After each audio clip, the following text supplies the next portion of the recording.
नमस्कार, राधे राधे। आज के लाइव सेशन में आप सभी का स्वागत है।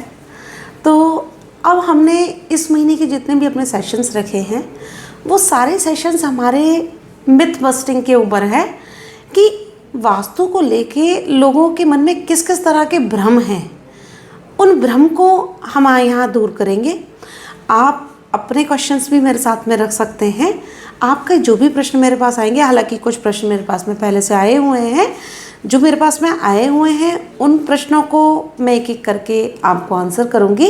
और अगर आपका कोई भी प्रश्न आ रहा है तब आप यही कमेंट में अपना प्रश्न कर सकते हैं, उस प्रश्न का भी मैं साथ में आपको उत्तर दूंगी। जैसे कि हमारे पास सामने जो सबसे पहला प्रश्न आया है, क्या वास्तु केवल नए घर के कंस्ट्रक्शन के समय यूज़ में आता है? ऐसा बहुत सारे लोगों का सोच है कि जिस समय घर बनाया जाए उस समय हमें वास्तु को देखना चाहिए। तो इसका आंसर है कि ऐसा नहीं है कि जब नया घर बनता है तभी वास्तु देखा जाता है। जिस घर में आप रह रहे हैं, जिस घर में आप कंटिन्यूसली निवास कर रहे हैं, तो समय समय पर उसके वास्तु को हमें चेक करना चाहिए। जैसे कि घर का जो पेंट होता है, तो पेंट भी तो एक वास्तु का इफेक्ट है ना। हम जैसे 5 एलिमेंट्स की बात करते हैं, तो जो 5 एलिमेंट्स हैं वो कलर से बनते हैं। तो पेंट हो रहा है तो वो 5 एलिमेंट वास्तु को बैलेंस करेंगे या इम्बैलेंस भी करेंगे। इसी तरह से घर में जैसे आपने एक नया कोई एक्सटेंशन क्रिएट किया है, उसमें भी वास्तु का बहुत मेजर रोल होता है। जिस समय एक्सटेंशन या किसी जगह के 2 पार्टीशंस कर दिए जाएं तब भी उन जगहों पर वास्तु के इफेक्ट्स आते हैं। जैसे कि घर में रहने वाले 2 भाई हैं। अब 2 भाई हैं, अब परिवार बड़ा था और समय के साथ में उस परिवार का जो है विभाजन हुआ। अब जैसे ही विभाजन हुआ तो विभाजन के समय घर के एक हिस्सा किसी एक भाई को दे दिया गया और दूसरा हिस्सा दूसरे भाई को दे दिया गया। अब क्या हुआ कि जब वो हिस्से बांटे गए तो बीच में एक वॉल आ गई। अब जैसे ही वो वॉल आई, उस वॉल के आते ही घर 2 पार्ट्स में डिवाइड हो गया और वहीं पर वास्तु के इफेक्ट शुरू हो गए, क्योंकि वो जो वॉल है अब वहाँ से ही वास्तु पुरुष अपनी बॉडी को घर में पूरी तरह से सेट करेगा। तो वहाँ जो भी पार्ट आ रहा है आपका, अब मान लीजिए जैसे कि पहले अगर कोई घर बना हुआ है, उस घर में आपके एक हाथ पर किचन बनी हुई थी। अब किचन तो एक भाई के उसमें चली गई और दूसरे के में बेडरूम बना हुआ था, तो उन्हें जो वो बेडरूम के इफेक्ट हैं वो वाले मिलेंगे और जो नई किचन बनेगी उस नई किचन के इफेक्ट मिलेंगे। इस तरह से वास्तु बदल गया उस जगह का। तो जब भी किसी घर में कोई भी काम को होता है तो वो वास्तु पर अपना इफेक्ट डालता है। अगर घर में आप थोड़ा सा भी कोई कंस्ट्रक्शन करा रहे हैं, उस कंस्ट्रक्शन के साथ में वास्तु अपना इफेक्ट डालेगा ही डालेगा। एक छोटी सी बात याद आई मुझे। एक हमारे क्लाइंट थे, उनके किसी फ्रेंड ने अपने घर में एक बेडरूम में साथ में कुछ काम कराया, तो उनके यहाँ एक स्टोर बना हुआ था। तो उन्होंने उस स्टोर को टॉयलेट में कन्वर्ट कराया। अब जैसे ही उन्होंने टॉयलेट में उस स्टोर को कन्वर्ट कराया तो घर में अजीब अजीब तरह की बीमारियां आनी शुरू हो गई। जैसे कि कुछ मेंटली डिस्टर्बेंस भी शुरू हो गया, कुछ हेल्थ के बड़े बड़े से इशू शुरू हो गए, स्पाइन में दिक्कतें शुरू हो गई, इस तरह की प्रॉब्लम शुरू हो गई। अब चूँकि जो उनके फ्रेंड थे वो मेरे साथ में कंसल्टेशन में पहले से थे, तो उन्होंने कहा कि एक बार तुम अपना वास्तु चेक करा लो, अगर कोई इसी तरह की दिक्कत आ रही है। When I visit that home, तो मैंने केवल उसी स्पेस पे बात की कि ये वाला जो स्पेस है यहाँ पर ये टॉयलेट नहीं बनना चाहिए। तो उन्होंने कहा ये तो हमने अभी नया ही बनवाया है। तो मैंने कहा समस्या भी इसके बनाने से ही है, आप इस टॉयलेट को तुरंत रिमूव कर लीजिए। आप जैसे ही इसे रिमूव करेंगे तो आपकी प्रॉब्लम सॉल्व हो जाएंगी। और हुआ भी यही।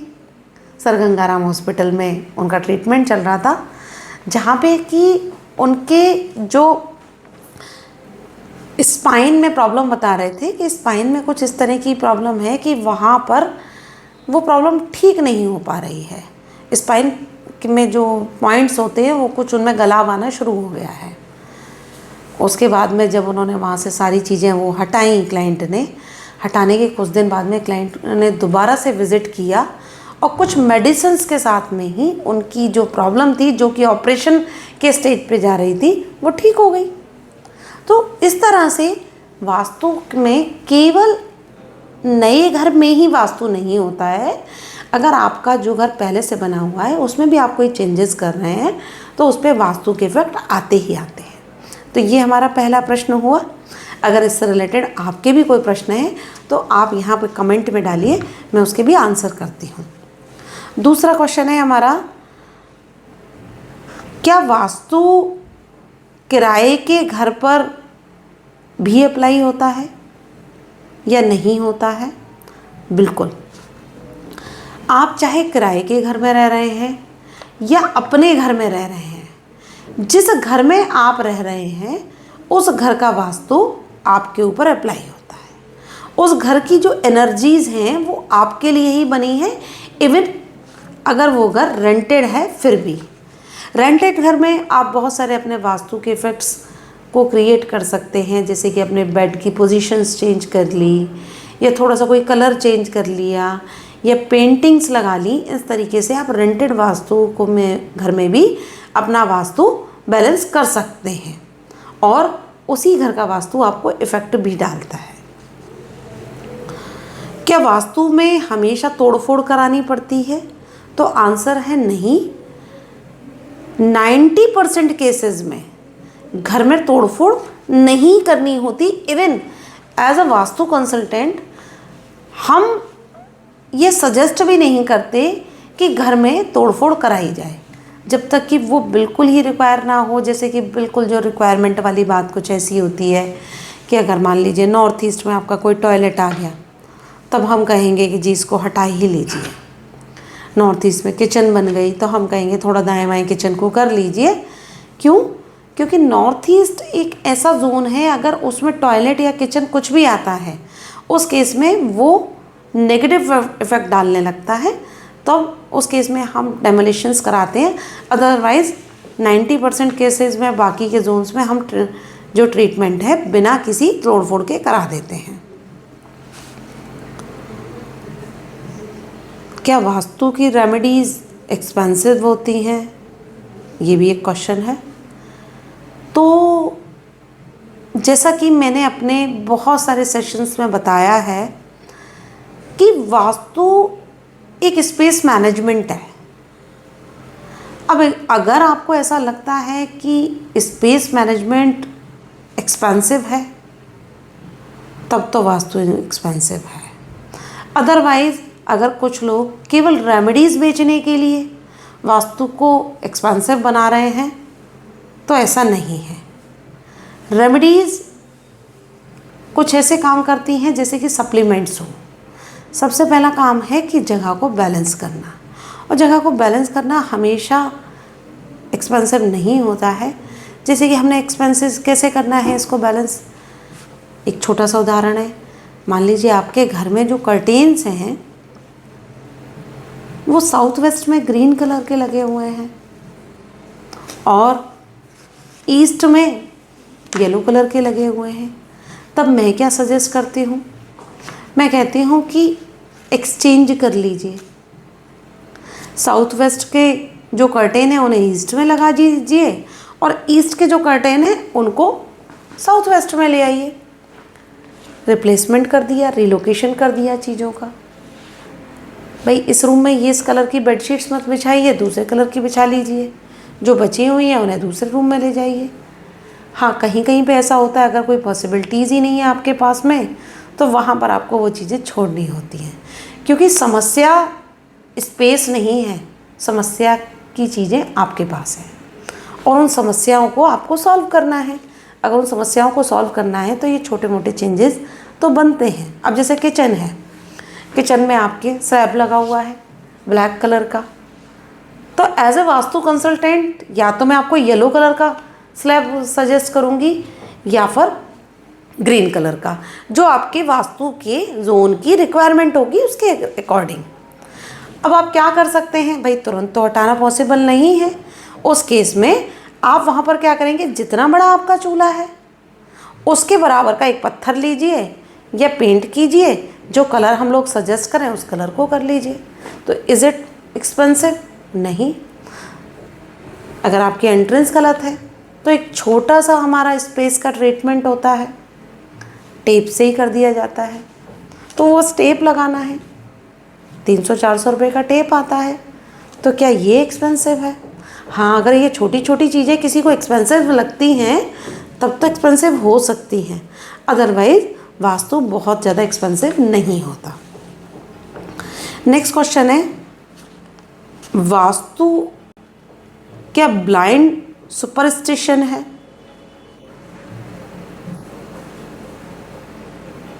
तो इसका उत्तर है कि नहीं, वास्तु कंप्लीटली साइंटिफिक है। कैसे? अब मैं एक छोटा सा उदाहरण यहाँ पर आपको देती हूँ। ऐसा कहते हैं कि पूर्णिमा के दिन जो समुद्र की लहरें हैं वो बहुत ऊंची होने लगती हैं। तो क्या चंद्रमा जो पृथ्वी पर दिखाई देता है पूर्णिमा के दिन पूरा, तो क्या उसका कोई इफ़ेक्ट समुद्र के जल के ऊपर होता है, जो समुद्र की लहरें ऊंची होने लगती हैं? यह प्रकृति का बैलेंस है। तो उसी बैलेंस को हम यहाँ जब बात करते हैं तो उसे हम बात करते हैं वास्तु। और वास्तु कंप्लीटली इसी तरह से साइंटिफिक है। अब भाई जो ठंडी और अच्छी हवाएं हैं उनको पूर्वाई कहते हैं। अब जो पूर्वाई हवा कहाँ से चलती है? पूर्व की दिशा से चलती हैं। तो हम क्या कहते हैं कि पूर्व की दिशा में घर में खिड़की ज़रूर होनी चाहिए। तो क्या इसको आप साइंटिफिक नहीं कहेंगे? क्या ये सुपरस्टिशन है? इसी तरह की चीज़ों को हम वास्तु में बैलेंस करते हैं। अब जैसे कि एक एग्ज़ाम्पल और मुझे याद आया, आप जैसे किसी भी घर में चले जाइए, एक एग्ज़ाम्पल चेक करके देखिए। घर में जो नॉर्थ का हिस्सा होता है, किसी भी चार दीवार का नॉर्थ का हिस्सा, वो अक्सर थोड़ा सा ठंडा होता है। ऐसा क्यों? क्योंकि नॉर्थ की साइड में जो सूर्य की किरणें हैं वो नहीं पड़ पाती हैं, जिसकी वजह से वो हिस्सा ठंडा रहता है। तो ये भी साइंटिफिक है। तो इस तरह से वास्तु जो है कंप्लीटली साइंटिफिक है। क्या वास्तु तुरंत असर करता है मैजिक की तरह? ऐसा बहुत सारे लोग सोचते हैं कि मैजिक की तरह ये असर करता है। ऐसा नहीं है। वास्तु मैजिक की तरह असर नहीं करता, लेकिन वास्तु मैजिक ज़रूर है। जब आप इसे यूज़ करते हैं तब आपको पता लगता है कि किस तरह से एक स्पेस को बैलेंस करना आपके डिसीजंस को चेंज करने लगता है। पर क्या ये इंस्टेंटली हो सकता है कि इधर आपने रखा और तुरंत हो गया? नहीं। इसको करने के लिए समय की ज़रूरत होती है। एज ए कंसल्टेंट मैं क्लाइंट से कम 6 महीने का समय मांगती हूँ कि भाई 6 महीने तक आप मुझे समय दीजिए और इस 6 महीने में आपका जो घर है उसको हम धीरे धीरे करके बैलेंस करेंगे और बैलेंस करके इस पर हम वर्क करेंगे। क्या एक ही रूल फिट होता है हर व्यक्ति के वास्तु पर? तो नहीं। हर व्यक्ति के लिए वास्तु कुछ अलग है। जैसी उसकी प्रकृति है वैसा उसका वास्तु होगा, जैसा उसका कर्म है वैसा उसका वास्तु होगा, जैसा उसका स्वभाव है वैसा ही उस व्यक्ति का वास्तु होगा। तो ये जो वास्तु है ये इन पर्सन चेंज हो जाता है। हर व्यक्ति के लिए वास्तु अलग है। आप किस बिज़नेस में हैं, आप क्या करते हैं, और मुझे आप कमेंट करके बताइए, फिर हम उस पर बताएंगे कि किस तरह से वास्तु किया जाता है। जैसे कि अगर किसी ने अपना जिम खोल रखा है और उसके साउथ ईस्ट की दिशा में टॉयलेट बना हुआ है तो वो जिम कभी भी अच्छी नहीं चलेगी। अगर डॉक्टर हैं और डॉक्टर के नॉर्थ ईस्ट की दिशा में स्टोर बना हुआ है तो उनका जो क्लिनिक है वो अच्छा नहीं चलेगा। क्यों? क्योंकि ये जोन की बात है। जो जोन उनके कर्म से रिलेटेड है वो जोन उनके यहाँ पर नीट एंड क्लीन होना ही चाहिए क्लाइंट के यहाँ पर। जैसे कि वेस्ट साउथ वेस्ट का जोन, भाई टीचर्स हैं या कोई कंसल्टेंट हैं, अगर उनके यहाँ इस जोन में कोई टॉयलेट आ जाता है तो वो टॉयलेट ठीक नहीं है। इसी तरह से हम कहते हैं कि जब भी आप किसी घर में जाते हैं तब हम क्या कहते हैं कि हर जोन, हर जगह, हर एक के लिए गलत या सही नहीं है, केवल वो चेक करना ज़रूरी है कि आपके लिए ठीक है या नहीं है। अगर आपके लिए ठीक है, अब जैसे कि जब हम साइट सिलेक्शन करते हैं या किसी के लिए घर का सिलेक्शन करते हैं, फ्लैट्स का सिलेक्शन करते हैं, तो हम इन्हीं चीज़ों को देखते हैं कि भाई इनका कर्म क्या है, इनके कर्म के अकॉर्डिंग इनको वो दिशा सही मिल जाए। अगर दूसरी दिशा में कोई टॉयलेट आ रहा है तो हम ट्रीटमेंट के साथ में वहाँ पर काम कर देते हैं। नेक्स्ट क्वेश्चन है, क्या छोटे घर में भी वास्तु किया जा सकता है? बिल्कुल। एक ठेले पर भी वास्तु किया जा सकता है, एक रूम के घर पर भी वास्तु किया जा सकता है। वास्तु हर जगह काम करता है। एक ठेला है, उसमें भी नॉर्थ, साउथ, ईस्ट, वेस्ट तो उसके भी निकल सकते हैं ना। कैसे भाई, ठेले का जो फ्रंट है वो नॉर्थ का हो गया, जहाँ पर दूसरी साइड है वो साउथ की हो गई, अब उसका ईस्ट वेस्ट निकाल लीजिए। जिस उसमें वेस्ट में आप खुद खड़े हो जाइए, आपका माल आराम से बिकने लगेगा। ईस्ट में खड़े होंगे तो लोग आएंगे तो सही, लेकिन वापस चले जाएंगे। तो एक ठेले का वास्तु भी हो सकता है। इस तरह से वास्तु तो सभी जगह पर काम करता है। नेक्स्ट क्वेश्चन है हमारा, small homes can not follow vastu. Okay, ये तो हो गया। Flat and apartments have no vastu. Flat और अपार्टमेंट्स में भी कंप्लीट वास्तु होता है। जिस जगह भी आप रह रहे हैं, जिस जगह पर आप अपना सामान रखते हैं, जिस जगह आप खाना बनाते हैं, उस जगह का वास्तु किया जा सकता है। फ्लैट का वास्तु भी किया जा सकता है और फ्लैट में भी वास्तु को हम कंप्लीटली अप्लाई करते हैं और हमेशा करना भी चाहिए। अगर कोई दिशा कटी हुई है, जैसे कि फ्लैट हमेशा टेढ़े मेढ़े होते हैं, तो उनको कलर से बैलेंस कर सकते हैं। बहुत सारी टेक्निक्स हैं, 16 टेक्निक्स हैं हमारे पास में, तो उसमें से किसी भी टेक्निक से हम उनको बैलेंस कर सकते हैं। नेक्स्ट क्वेश्चन है, जो बहुत अमीर लोग होते हैं, बड़ा अच्छा क्वेश्चन किया है, क्या वास्तु उन्हीं के लिए है? ऐसा नहीं है, वास्तु सभी के लिए है जो इसको फॉलो करते हैं। मैं इसको ऐसे कह सकती हूँ कि वास्तु अमीर लोगों के लिए नहीं है, पर अगर आप अमीर बनना चाहते हैं तो आपको वास्तु जरूर करना चाहिए, क्योंकि जैसे ही आपकी दिशाएं बैलेंस हो जाती हैं तो तरक्की आपके लिए आपका इंतज़ार कर रही होती है। तो जैसे ही आप अपने पूरे स्पेस को बैलेंस करते हैं तो आपके काम से रिलेटेड, आपके हेल्थ से रिलेटेड सारी चीज़ें अपने आप ठीक होने लगती हैं। तो ये आज का हमारा मिथ बस्टिंग सेशन था जो कि हमने किया। इसके अलावा अगर आपके कोई प्रश्न है तो यही कमेंट में अपने प्रश्न कीजिए, या किस सब्जेक्ट पर, किस चीज़ पर आप मेरे से सुनना चाहते हैं वो भी आप डाल सकते हैं। और हम अगले सेशन में फिर मिलेंगे। हर गुरुवार को हमारा सेशन रहता है रात को करेक्ट 10 बजे। अगर आप ज्वाइन करना चाहते हैं तो हमारे चैनल को सब्सक्राइब कीजिए, और हर गुरुवार को इसी तरह से फ्री सेशन में हम लोग एक दूसरे से जुड़ सकते हैं। नमस्कार।